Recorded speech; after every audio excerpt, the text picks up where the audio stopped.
¿Es el de láminas o el de ¿Mm? protocolo? ¿Es el de láminas o el de protocolo?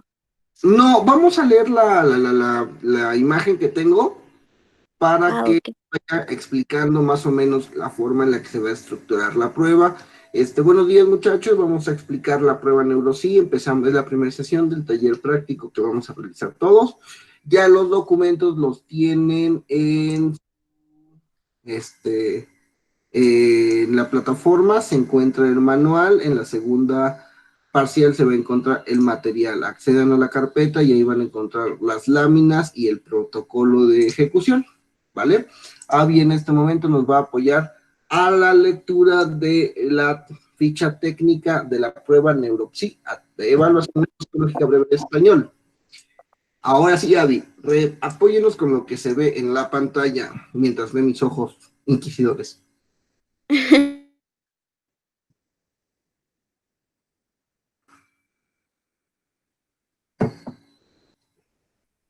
Avi, Avi, Avi, no te vayas. ¿Ya vieron que mi nariz parece que está apoyándose en la hoja?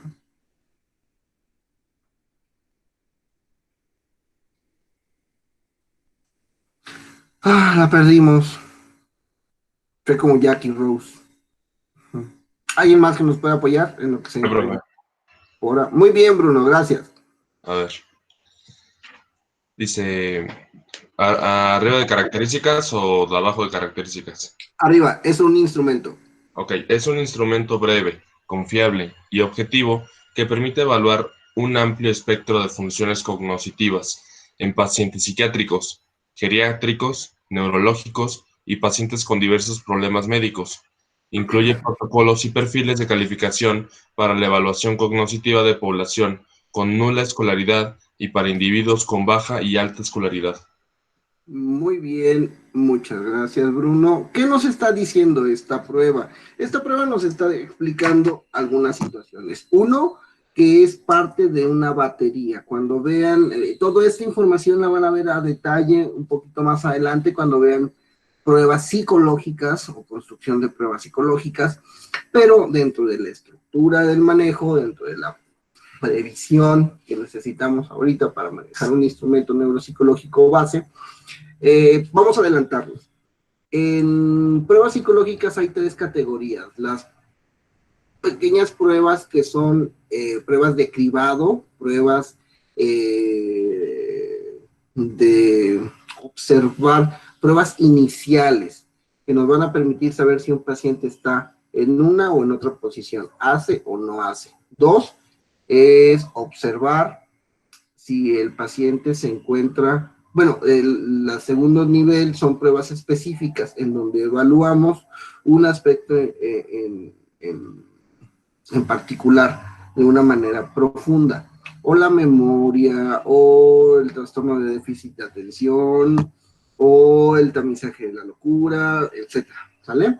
Y en tercero vamos a encontrar baterías amplias que nos van a permitir observar, además de ese proceso en detalle, otros procesos en detalle. Por ejemplo, la escala Wechsler de inteligencia. La escala Wechsler de inteligencia nos ofrecerá un CI, que es un CI en función del uso verbal, del uso no verbal, lógico-matemático, y explica, amplía, genera muchísimas situaciones, ¿vale? Neuropsi va a ser una prueba muy amplia. Para neuropsicología va a ser de tamizaje, pero para psicología va a ser una prueba tipo 3, en donde nos dará una amplia expectativa de algo específico, ¿sale? ¿Qué otra cosa nos por favor, Bruno, de poder comentarnos? Es una prueba diseñada para evaluar paciente psiquiátrico, geriátrico, neurológico y con problema médico. O sea, nos va a ayudar a poder explorar la manera en la que estos pacientes se estructuran. ¿Ok?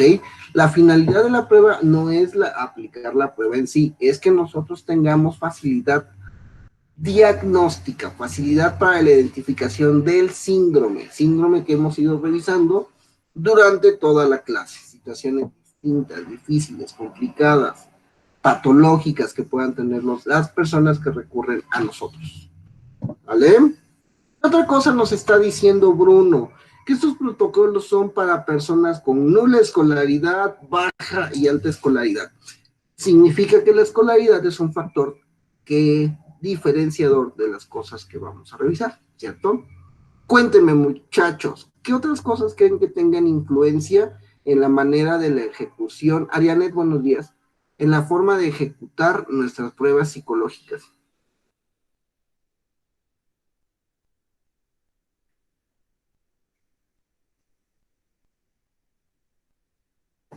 La prueba nos dice escolaridad, pero ¿qué otra cosa? ¿Los leo o los escucho?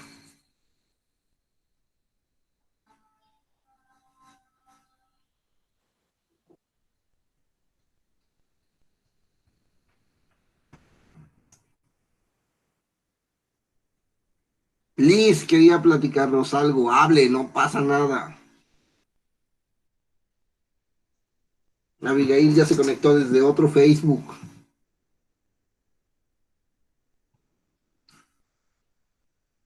Ándale, muchachos, méntenos, cuéntenos.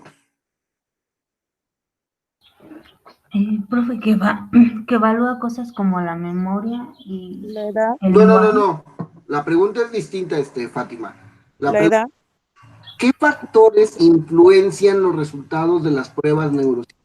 Acá nos La dice edad. Bruno. Bueno, La edad. la edad puede ser una, sí. La escolaridad. La escolaridad ya no los había leído Bruno. ¿Qué otra cosa influencia a la ejecución de las pruebas neuropsicológicas?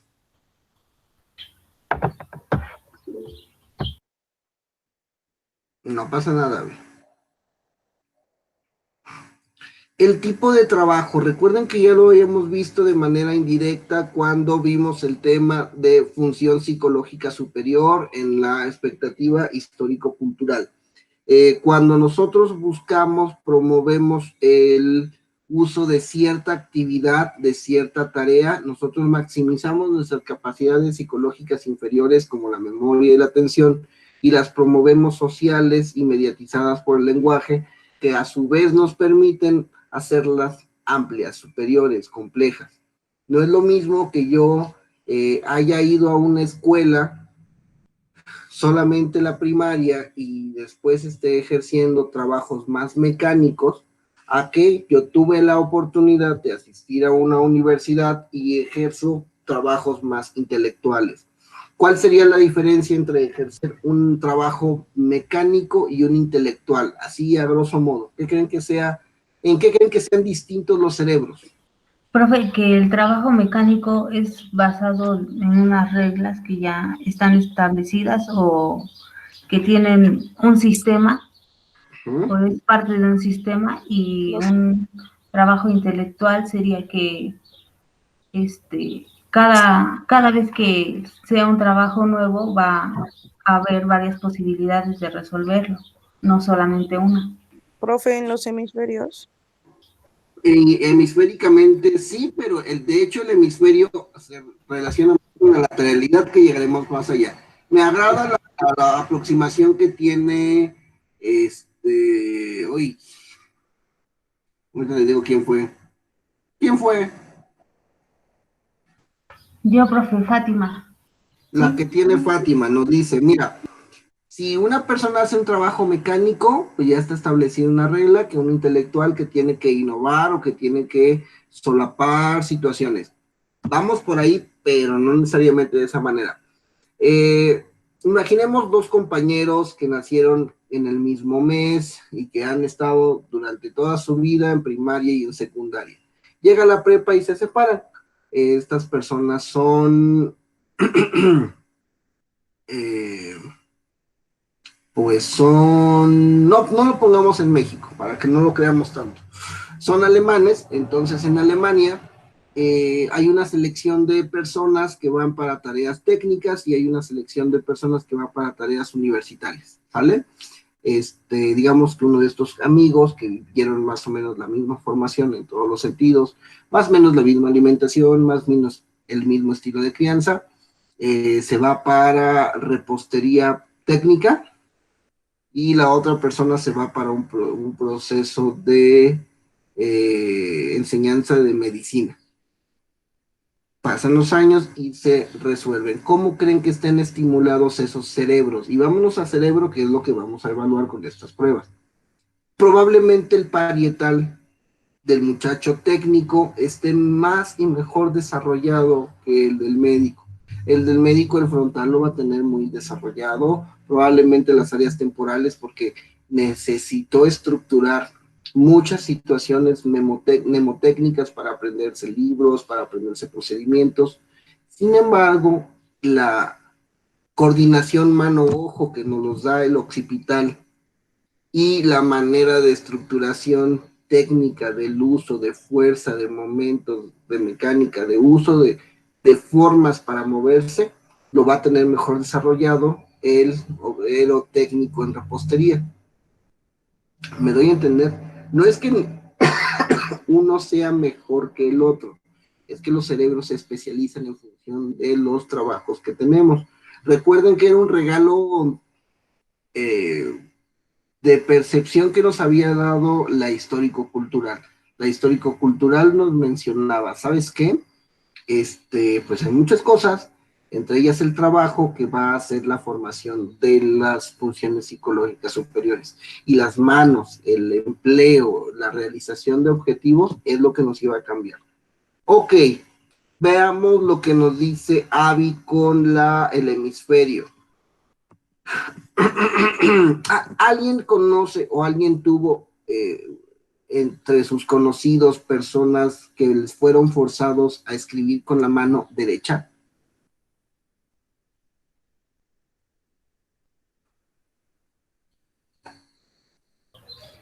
Mi bisabuelo me decía que los amarraban a la silla para que escribieran con la mano derecha y no ocuparan la izquierda. Y Ajá, antes tenían esa manía, ¿no? De hacer eso. en general era una práctica cultural, por lo menos de nosotros mexicanos, en otros países también. Decían que como no querían que fueran del diablo, iban a ser diestros, no siniestros. Nos dice Yelén por ahí que su papá le pasó. Y a veces eso tiene repercusiones amplios, grandes, complejos. ¿Por qué? Recuerden la división interhemisférica. Si yo tengo predominancia por mi mano derecha, significa que la predominancia de acción de mi hemisferio izquierdo es más amplio.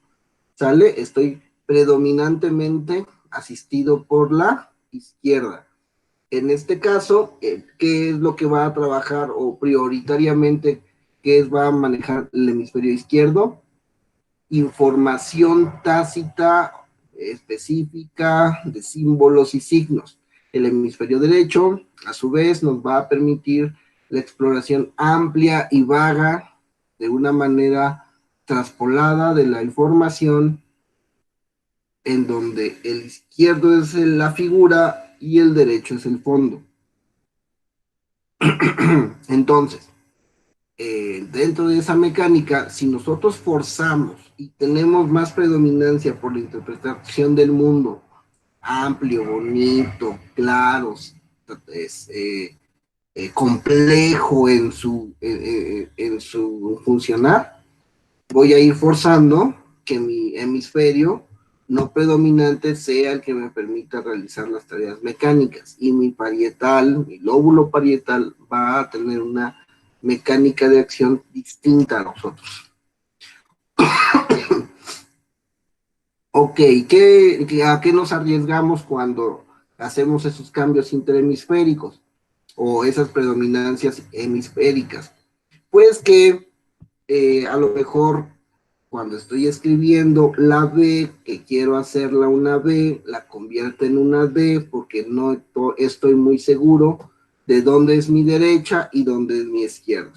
Es algo que a mí me pasa. Me dicen en el Waze derecha y me voy para el otro lado. Izquierda y me voy para el otro lado. Ya hasta que no veo mi manita, bueno, es este lado para allá. No sé si por ahí conozcan a gente que les pasa. Conozco a personas que no pueden jugar maquinitas del lado izquierdo porque nada más no dan una, y si lo ponen del lado derecho, pues ya medio le sale la Duque. Y así, constantemente. Bueno, ¿qué otra cosa nos están mencionando? La escolaridad. ¿Por qué creen que la escolaridad es importante? Porque así sabemos si puede leer, escribir, identificar cosas mentalmente de una manera más rápida o fácil. La lectoescritura es una Porque la habilidad. porque la escolaridad ayuda a desarrollar también el pensamiento. Entonces Pero eso ¿cómo? influye. Recuerden, aquí no, sí, pero estaríamos diciendo obviedades, ¿sale? La escolaridad desarrolla el pensamiento, pero ¿cómo? En función de la estructuración de nuevas técnicas. Recuerden los ejercicios que hacíamos a nivel neuronal. Cómo es más fácil llegar a un lugar. Hasta que ya lo hicimos, vamos estructurando, vamos quitando pasos para poder hacer las tareas de una manera más sencilla. En la escuela tenemos la oportunidad de repasar y repasar y repasar estrategias para realizar lo mismo que otras personas pueden hacer, pero en menos pasos y en menos tiempo. Compactar esas habilidades en el cerebro a partir de un proceso educativo de prepa, de universidad, es lo que nos permite el desarrollo de nuestras habilidades inferiores, porque tenemos el mismo cerebro que tiene cualquier conocido que tengan, ¿sale? A menos que haya una situación genética de por medio, claro, pero todos cerebralmente somos iguales los unos a los otros. La diferencia es cómo ocupamos esos recursos, cómo ocupamos ese cerebro. Y la escuela, en función de los años, nos podrá ofrecer si se está ocupando bien o se está ocupando de una manera distinta o rara. No es lo mismo en las estructuras de memoria, en las formas en que prestamos atención, en la manera en que nos podemos enfocar, en la forma emocional, de los recursos emocionales que tenemos para sobrellevar nuestra vida, de esas personas que están en etapas como la universidad, como incluso el posgrado, a aquellas que solo tuvieron acceso a lectura y escritura o ni a eso, ¿vale? Pero es por el desarrollo de las habilidades cerebrales. ¿Qué nos va a contar esta prueba? Esta prueba se va a poder aplicar para personas de 16 en adelante. Y nos los va dando por baremos: 16-30, 31-50, 51-65 y 66-85. ¿Por qué creen que la prueba se divide en estos rangos de edad? No, se me acabó la pila. Corra, profe, corra.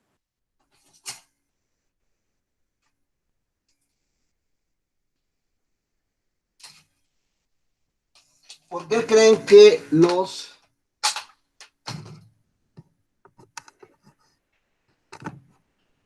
Porque en esa edad, ¿no? ¿Por qué tenemos esos cortes? ¿Por qué tenemos esas edades? Porque pueden ser representativos a la adolescencia, a la adultez, a la adultez, ¿cómo se dice? Pero ahí tiene cada 15 años, ¿no? Es como cada 15. Más o No. menos. Ajá, bueno, más o menos. A la Cortes de adultez más o temprana, menos 15 años. intermedia y a la tardía. Porque lo divide o lo clasifica en más o menos edades que tengan aproximadamente la misma habilidad o escolaridad. Para este caso, recordemos un poquito las curvas de normalidad que hemos ido viendo a lo largo de las clases. Tenemos una pequeña meseta, un pequeño montículo, y ese montículo es el que en la parte de en medio nos va a dar el 50% de la población. Lo que haga el 50% de la población se llama normalidad, ¿vale? En ese sentido, tener estas características, estos criterios de normalidad, nos permiten saber cómo responde una persona de entre sus 16 y 30, cómo responde entre sus 31 y 50 y sucesivamente. ¿Por qué? Porque no es lo mismo el ejercicio, la aplicación, la manera en la que se está estructurando el cerebro en ese tiempo que en otras edades de la vida. Importante, debido a que vamos a ocupar ciertas formas o ciertos manejos de las mismas funciones. Recuerden que la función psicológica está: memorizamos, aprendemos, observamos, percibimos, olfateamos, sentimos, somos perceptibles. Pero la forma en la que se lleve este tipo de estimulación va a cambiar a lo largo de los años, va a cambiar a lo largo del segmento del tiempo, por las podas neuronales, porque nuestro cerebro va a estar altamente especializado en ciertos momentos de la vida, o porque los cerebros van a tener ciertos procesos de cristalización que no nos van a permitir ser más flexibles, como en las últimas etapas. Ya un cerebro a sus 80, 90 años tiene muy claro, tan claro que se cristalizó las cosas de las que son. Por eso enseñarles trucos a viejos perros es complicado. Nuevos trucos a viejos perros. Y sí, esta prueba va a poderse aplicar preferentemente a partir de los 16 años. ¿Por qué 16 años? Porque un nefrontal ya está lo suficientemente desarrollado en esa etapa. Nos dice escolaridad 0 a 1, 5, 9, más de 10 años. ¿Por qué creen? Los años transcurridos de estudio. Muy bien. En la prueba vamos a necesitar entre 25 y 30 minutos de tiempo para ejecutarla y vamos a evaluar las siguientes áreas cognitivas, las siguientes áreas de funcionamiento de nuestra conciencia, de nuestra cabeza, de nuestro pensamiento. Orientación, ¿qué es?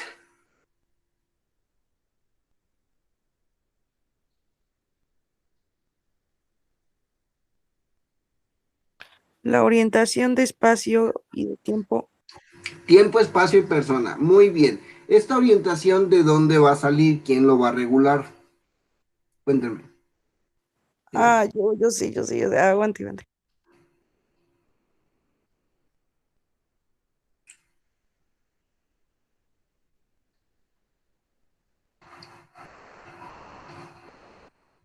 Vayamos a la estructura básica. Según Luria y sus bloques funcionales, ¿qué bloque va a...? El primero. Exactamente bien contestado, Andy. El Yay. primero porque es el que nos va a mantener despiertos y concentrados y enfocados. El que nos va a permitir saber dónde estoy, quién soy, cómo me llamo, con quién convivo. ¡Atención! Voy por café en lo que lo platicas.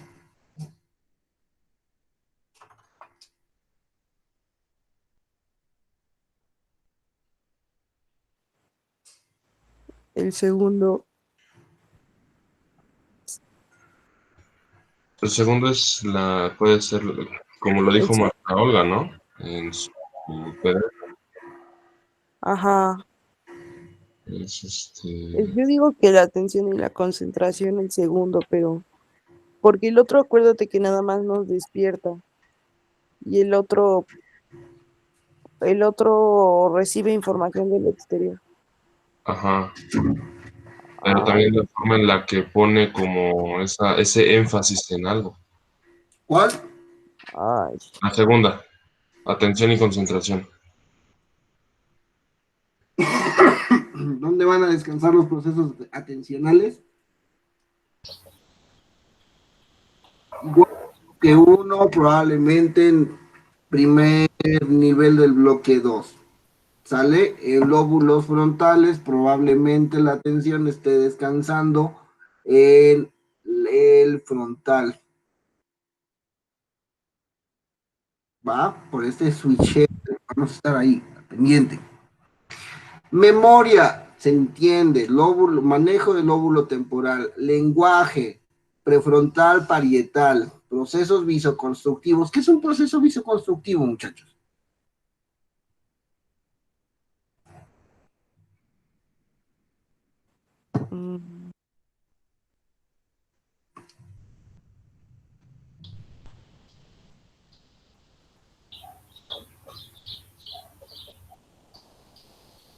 Como una imagen construida a partir de algo que se percibe visualmente o un concepto. Exactamente. Cuando nosotros hacemos esto, ¿qué es esto? Estamos construyendo una imagen. Ajá, ¿y qué imagen es? Un cuadrado. Ok, esto. Es un triángulo. Esto. Círculo. Un círculo. Que nosotros tengamos la capacidad visual para poder procesar esas imágenes sin necesariamente estar usando una punta y hacer una grafía, es esa habilidad visoconstructiva. ¿Sale, chicos? Sí. O sea, es como la capacidad de poderse imaginar algo sin necesidad como de hacerlo. No, se puede hacer, pero también se puede imaginar, pero también se puede estructurar. Ok. ¿Quién es Yumi Yumi? Porque ya me preocupó. Juan Miguel. Miguel Juan Miguel. es un nombre complejo. Entonces, vamos a tener esa capacidad por parte del occipital que nos permitiera construir y que nos permitiera realizar ese tipo de grafías visoconstructivas, ¿sale? Que las hacemos y las vemos y las planeamos y las identificamos a partir de nuestra visión, de nuestra ejecución del lóbulo occipital.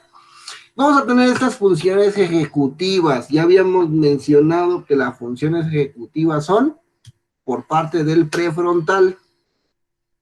Lectura, en general, lóbulos temporales que nos permiten la introducción del lenguaje y la producción del mismo. Escritura igual y cálculo de la misma manera. Son áreas cognitivas que las vamos a estar explorando con esta prueba. ¿Sale?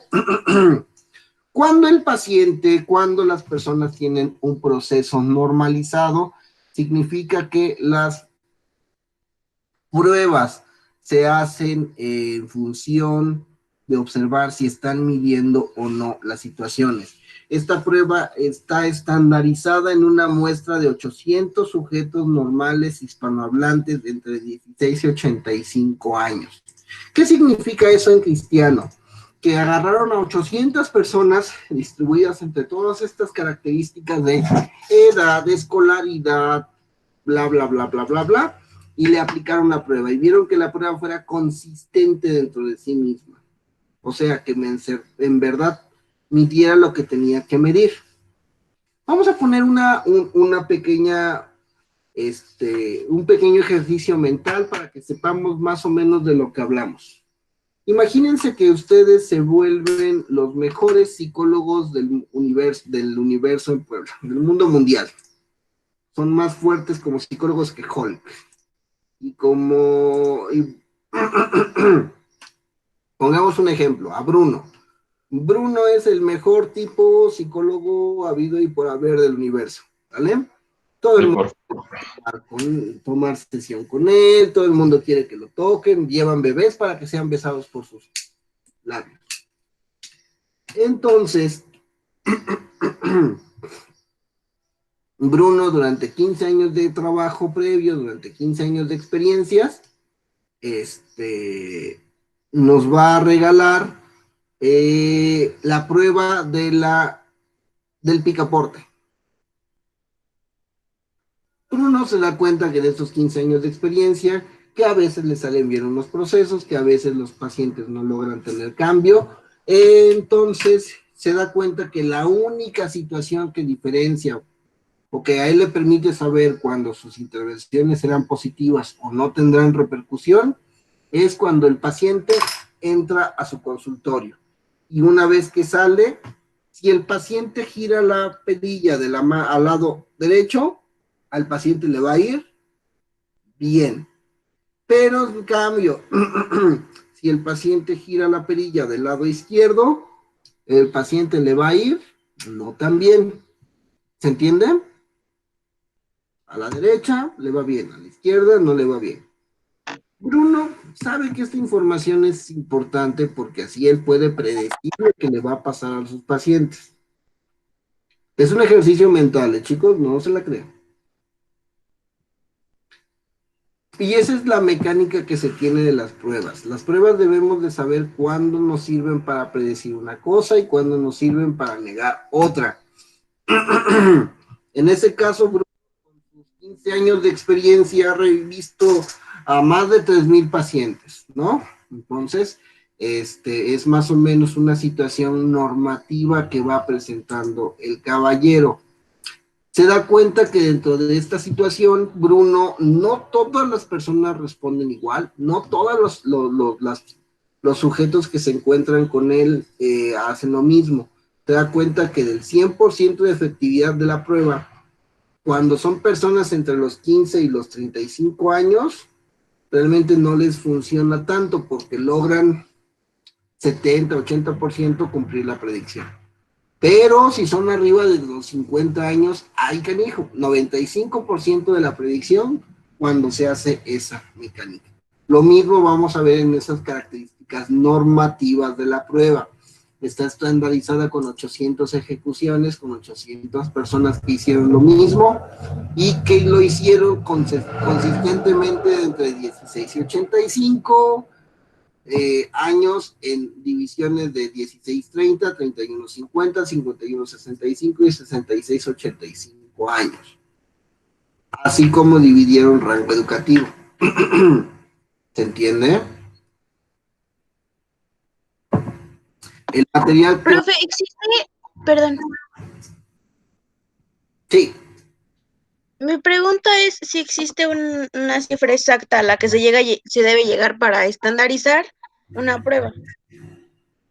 A ver, otra vez. Que si existe una cifra exacta para poder estandarizar una prueba. Cuando vean construcciones de pruebas, más o menos van a encontrar las instrucciones para ello. No todas las pruebas necesitan cierto número de personas. Por ejemplo, llevan psicoanálisis, ¿no? Sí. En el psicoanálisis, Freud es el Padre Santo y Señor Sumo Sacerdote Pontífico que hizo la corriente de pensamiento. ¿Saben cuántos pacientes necesitó para diseñar la teoría? ¿Cuántos pacientes tuvo que ver y tuvo que encontrar los mismos criterios, los mismos rasgos para que Freud dijera, ah, sí, esto es una teoría, esto es una escuela de pensamiento? No hay una cifra exacta. ¿Cómo que no? ¿Se tiene el registro de todos los pacientes que vio Freud? Ahora. Más de 500, ¿no? Vayan a su biblioteca de confianza y verán una cosa así de libros que se llaman Freud Obras Completas. Son 10 y como 14 tomos. Cuestan como 6,000 pesos para tenerlos en casita. Muy bonito. No, no se preocupe, ya lo vamos leyendo. ¿Como cuántos? Dice Bruno, 500 pacientitos. No. No más de 50. Freud empieza a publicar psicoanálisis a partir de su paciente 39. Entonces dices, ¡guau! Todo el pensamiento psicológico moderno que sale a partir de Freud se hacen con 50 experiencias de personas, muy complicado. Pero bueno, contestando un poquito lo de Abby. Ando medio malito. ¿Cuántas personas? Más o menos 4 personas por ítem. Cada una de las preguntas que se hacen necesitan unos 4 sujetos que las contesten igual para saber si son eficientes, eficaces. Hay unas medidas estadísticas que se llama cociente de estandarización, que nos permite saber cuánto es suficiente. Y de ahí detalles técnicos como tope, cancelación por tope de techo, por tope de suelo. Se tiene que ir ajustando. De hecho, la autora publica 800 sujetos, pero supe que se aplicaron más de 1,400 pruebas. Solo que hay pruebas que no entraron porque por criterios de exclusión, porque ya tenían más de la edad, no cumplían con la edad, tenían bajas calificaciones muy complicadas dentro de la ejecución de las mismas. Aquí no dan datos normativos de cuántos fueron mujeres y hombres, que también es una diferencia, pero bueno.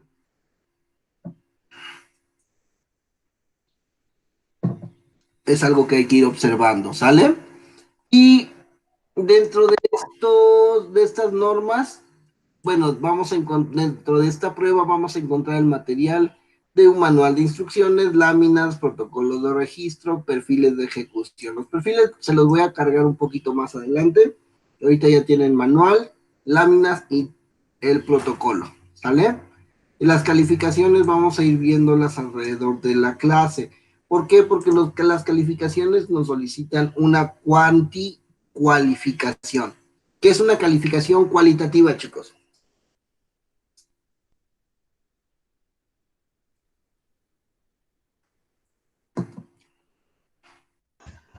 ¿Puede caer en la subjetividad? Una calificación subjetiva, se acerca. Y otra cosa, calificación cualitativa. Es aquella que se otorga bajo las características que yo observo. Exactamente, que se preocupa más en el proceso, que se preocupa más en la descripción. ¿Recuerdan en el salón a quién le hicimos la curva de memoria? A Cristian, ¿verdad? La No curva recuerdo. se tuvo que practicar, se tuvo que saber cuántas palabras reconocía, cuántas palabras aprendía. ¿O fue a Rodo? Uy, por cierto, Rodo y a mí, profe. ni Giuliani ni Mónica se han conectado, ¿verdad? No. Este, ¿a quién fue, Bruno? Creo que fue a Rodo y a mí, profe. Con Rodo, cuando estábamos aplicando, preguntándole estas curvas de memoria, lo importante no era el cuánto sacara, porque lo habíamos dicho desde el principio, se va a aprender todas, sino cómo se las aprende, qué campos semánticos, cuál fue el tiempo, qué estrategias utilizó, etcétera, etcétera. Esa es una cualificación. Si lo quisiéramos cuantitativo, nos vamos a cuántos errores, cuántos números de resultados positivos, cuántas intromisiones tuvo para poder saber el cociente del resultado. Los médicos, como neuropsicólogos, van a observar que necesitarán trabajar de forma multidisciplinaria y a veces los médicos están acostumbrados a ver una gráfica, a ver un número, a ver un estimado que le permita a ellos tener una toma de decisión más eficiente. Nosotros como neuropsicólogos hacemos eso, damos el resultado adecuado y lo graficamos en una tabla que todo el mundo pueda entender.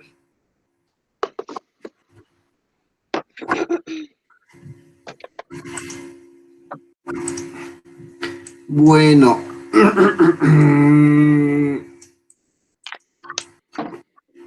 la confiabilidad se refiere a de qué forma, de qué manera tenemos estructurados las respuestas en que estamos contestando lo que queremos contestar.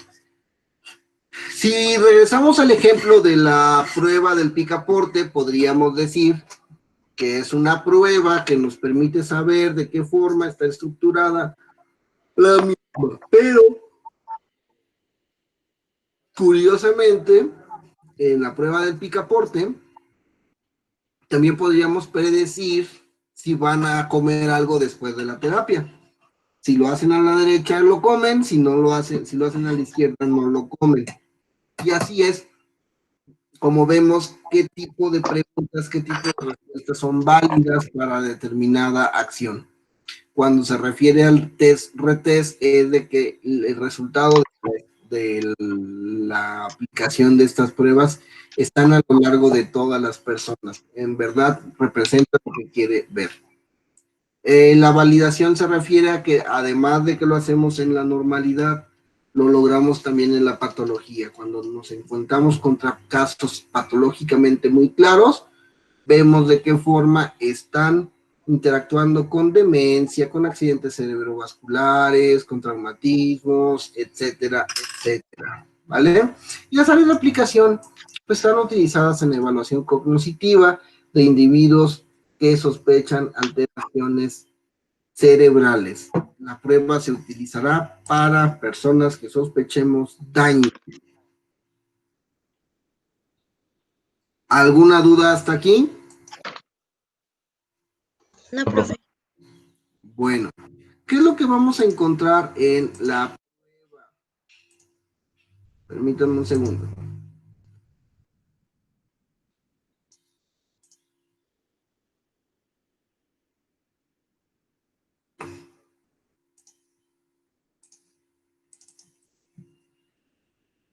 Ahora no lo encuentro.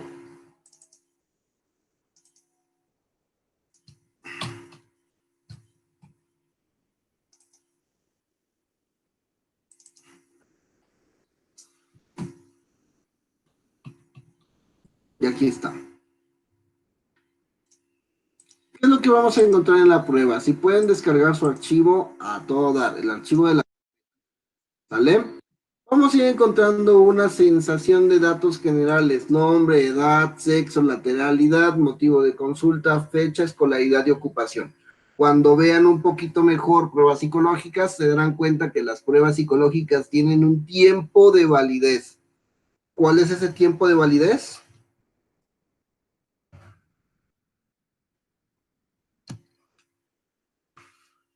¿Qué tiempo podemos contar que los resultados de una prueba psicológica son válidos?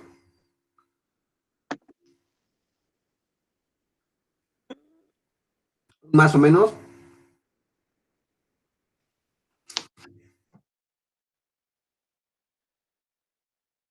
Dijo que era un periodo de tiempo después de la aplicación. Exacto, ¿No? ¿qué tiempo? Ajá. Es que no me acuerdo precisamente. Profe, ¿cuál fue su pregunta? ¿Cuánto tiempo tiene de validez una prueba psicológica? Neuropsicológica en general es lo mismo que psicológica. ¿Qué tiempo tiene de validez una prueba psicológica? 10 años, no. Si fuera 10 años nos morimos de hambre. Le aplicamos una prueba a los 10 y te vale hasta los 20. No, creo que era cada 2 años, ¿no? ¿Era 2 años? 6 meses. En general Pura. tienen una validez de 6 meses, que es cuando la vida te cambia. Casi, pues, la vida nos cambia cada segmento de 6 mesecitos. Y hay que ir registrando la fecha, la escolaridad y la ocupación. Otras observaciones que hay que hacer antes de empezar la prueba: el estado de alerta. El paciente se encuentra durmiendo, consciente, estuporoso, comatoso. En caso de que la persona tome algún medicamento, igual hay que reportarlo. ¿Por qué nos van a cambiar los medicamentos la función cognitiva, la función psicológica? Cuéntenme. ¿Qué se les ocurre? Porque hay medicamentos que alteran el estado de ánimo, ¿no? Exactamente. Una de las curiosidades más amplias que han salido ahorita con la pandemia es que personas que toman paracetamol son personas que toman más riesgos. Quieren declarársele por fin a esa chica, quieren por fin ir por el hombre de sus sueños, tomen paracetamol para que puedan aventarse y decirles jalo. Curioso, ¿no? Que la sustancia ¿El paracetamol inhibe? sea una persona impulsiva.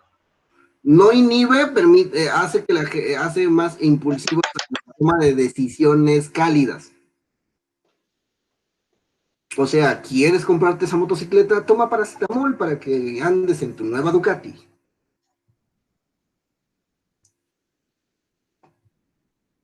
Y así. ¿Qué otra cosa vamos a observar? Exámenes, si hay presencia de exámenes como un electro, como una angiografía, como una placa, etcétera.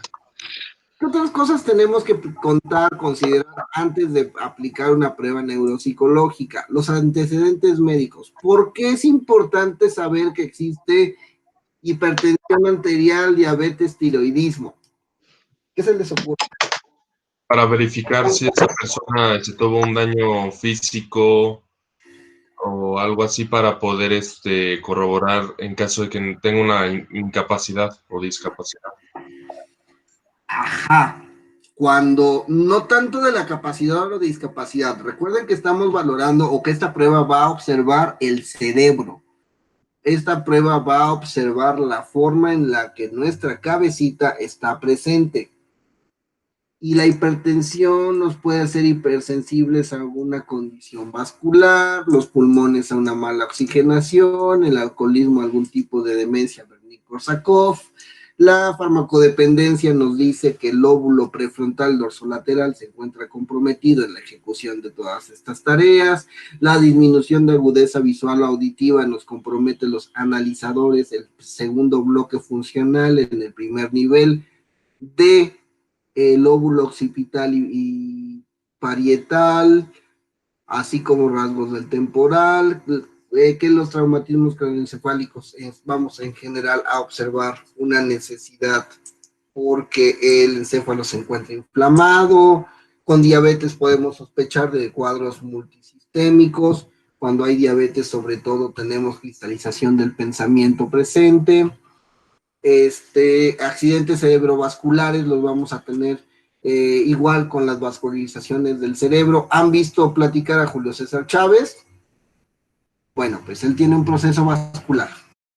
El tiroidismo nos hace susceptibles a cierta toma de decisiones ventrales, frontolaterales, así como otros. Cada una de las situaciones médicas nos da un perfil distinto de las personas que podamos ajustar, que podamos intervenir. Y es algo que debemos de saber para que cuando hagamos una prueba no nos tome por sorpresa. Pareciera que las pruebas es una forma en que nosotros podremos descubrir qué es lo que está ocurriendo, pero no necesariamente. El clínico neuropsicológico ya sabe qué es lo que puede tener la paciente y lo único que hace pruebas es para confirmar que en serio esté pasando. Si no, no tendría caso que hubiera médicos. Simplemente mandamos periódicamente la sangre de las personas a poder hacer una evaluación y dentro de esa evaluación nos quedamos con los resultados que vengan y atendemos las situaciones que estén. No necesariamente. Es un proceso amplio, bonito, en donde sabemos qué estamos viendo y hacia dónde nos va a dirigir eso que estamos viendo. Y después entramos a la prueba. La prueba es muy sencillita. Tenemos una orientación de tiempo, espacio, persona. Vamos aplicando unos números, vienen las instrucciones ahí, más o menos cómo se encuentra estructurada toda. Y la vamos a ir revisando segmento por segmento, parte por parte, en el resto de la clase. Hasta este momento, ¿alguna duda, chicos? No, profe. No, profe. Seguros. Ustedes digan, ustedes pidan. No, es que espero que me quede más claro cuando la vaya explicando. O sea, ya entendí como los conceptos principales de la prueba, pero, o sea, como tal, entonces, ¿su objetivo cuál es? Ah, excelente pregunta. El objetivo es explorar las capacidades cognitivas que tiene la persona. Imaginemos, les llega un muchacho con déficit de atención. ¿Por qué? Porque es inquieto. Ay, perdón. Porque el chico es inquieto, ¿sale? El tipo es inquieto, entonces la maestra, que ya le calmó la paciencia, le dijo, señora, o lleva al niño al psicólogo o ya no lo acepto en la clase. Tiene trastorno de déficit de atención y tiene que curárselo. Entonces la maestra pues dice, bueno, si hay que hacerlo, hay que hacerlo. Porque ni modo que tenerlo en la casa que me rompe los platos. No, que se vaya al psicólogo. En ese caso, ¿qué vamos a hacer? Hacemos una entrevista, que la entrevista es el proyecto de final para el curso, no se olviden. Hacemos una entrevista, dentro de esa entrevista empezamos a estructurar. A ver, Paquito, ¿cómo está saliendo? ¿Qué tanto tiene memoria? ¿Qué tanto tiene función ejecutiva? ¿Qué tanto tiene su atención? Y si vemos que dentro de los niveles está bien, no damos el diagnóstico o la impresión diagnóstica del déficit de atención. Lo que hacemos es decir, mire señora, el niño no tiene eso, tiene otra cosa. Pero hay que seguir explorando. Las pruebas son necesarias para esto, y esta prueba es necesaria para cuando tú tengas que explorar una situación cognitiva específica. Imagínate, Abby, que llega una señora oye, Abby, fíjate que me está fallando la memoria, quiero saber si tú tienes algo para que me la recupere, para que me la haga estar muy bien. Y Abby le dice, sí señora, se llama USB, con eso no pierde sus archivos, no pierde sus... y aplicas NeuroSí para ver cómo se encuentra estructurada la memoria, tanto en la cantidad como en la forma en que lo haces. ¿Sale? Oye, por ejemplo, les cuento un caso que apenas pasó. Sí. Un caso muy triste. En donde viene la necesidad de estas pruebas. ¿Sale? Femenina bueno, ni siquiera es femenina. Niña de 11 años, a un mes de poder cumplir 12, de 1,60 de estatura, que estaba pesando 38.5 kilos de peso. Antes de llegar a la consulta, la vinculan, está con 2 especialistas previos, con un psicólogo y con una nutrióloga. Cuando llega con la nutrióloga, llega con 40 kilos de peso. Cuando deja de estar con la consulta del psicólogo, estaba en 39. La nutrióloga le enseñó a contar calorías y el psicólogo le dijo que no comiera todo el tiempo, sino solamente 3 comidas al día. Bueno, ¿por qué las pruebas? Dentro de la exploración, la chica había tenido hace un año, no es cierto, hace 3 meses empezó con su menarquia. Y en esos 3 meses la chica había estado en Obregón con unos primos. Los papás trabajaban, la mamá estaba en cuarentena por la niña, por una hija que tuvieron. Entonces la niña, que era hija única durante sus primeros 11 años de vida, ya no lo era. Coincidió que le habían regalado un celular. Se sabe que y que ¿ustedes qué sospecharían? ¿Qué diagnóstico hasta el momento llevamos con la chica? 1,60, 38 kilos de peso.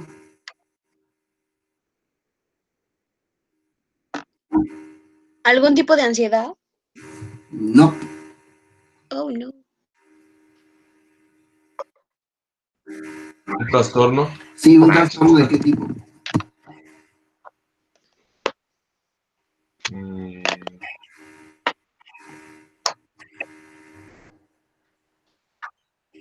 Híjole. Bulimia y anorexia. Muchachos, luego, está muy flaca. Pesa 30. Alimenticio. ¿Ah? No es cierto, yo solo pesaba Anorexia. eso. Pero Anorexia. tú mides como 1,48. La chica, No es cierto, 1,54. bueno, la chica mide 4 centímetros más. Anorexia. O algo por el estilo. Sí se sabe que la chica vomita y demás. Pues bueno, se le hacen las pruebas. ¿Y qué creen dentro de las pruebas de rutina? Porque siempre se hace una prueba de rutina. Se le aplica una prueba de embarazo. ¿Y qué creen que salió? Oh, no. Positiva. Embarazo psicológico. No, el embarazo psicológico es positivo en hormona. Todo eso y se llega con el neuropsicólogo porque se tiene que explorar la forma en la que el concepto, el cuadro, el mapa de la persona se encuentra estructurado. Recuerden que el frontal nos va a dar la estructuración de toda nuestra parte más próximo distal cuando llegamos a etapas de la vida. Cuando somos niños dibujamos bolitas y palitos para representar a una persona. Y cuando somos grandes, esos bolitas y palitos son dibujos más complejos. ¿Sale? Queda un poquito resuelta dónde y a quién se le va a aplicar. Recuerden, La misma prueba nos dice, pacientes neurológicos, psiquiátricos o con sospechas de daño cognitivo. ¿Dudas, preguntas?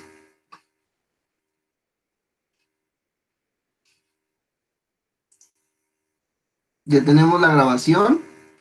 Les va a quedarse de tarea, chicos, que puedan revisar el manual. Vamos a estar pendiente del manual, por favor. Vamos a ir revisando estructuralmente todas las áreas que tendremos que evaluar.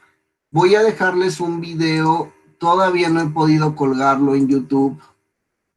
Es un video en donde viene la ejecución de un paciente, ¿sale?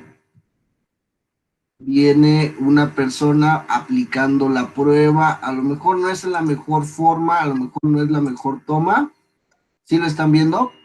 Voy a dejar de presentar. No.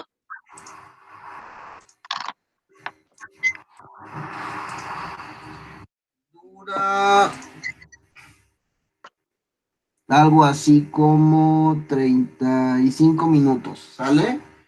Viene Ya. más o menos las respuestas y viene más o menos lo que estamos viendo. El paciente es un paciente con retraso mental, se quedó en una etapa de la vida de entre 16 y 19 años, es un masculino de 40, ¿sale? Órale. Nos da más o menos una forma en la que responden, una forma en la que ejecutan, ¿va? Es la prueba que se está o que se va a enseñar. Les cuelgo el link una vez que lo pueda subir, pero para que tengan una idea de cómo ir haciendo las preguntas y la ejecución, ¿sale? No es una ejecución perfecta, pero nos va a servir para ejemplificar cómo hay que realizar cada una de las preguntas, cada una de las pruebas, ¿vale? Sí. Vale. Terminamos la grabación, me quedo con ustedes en chat.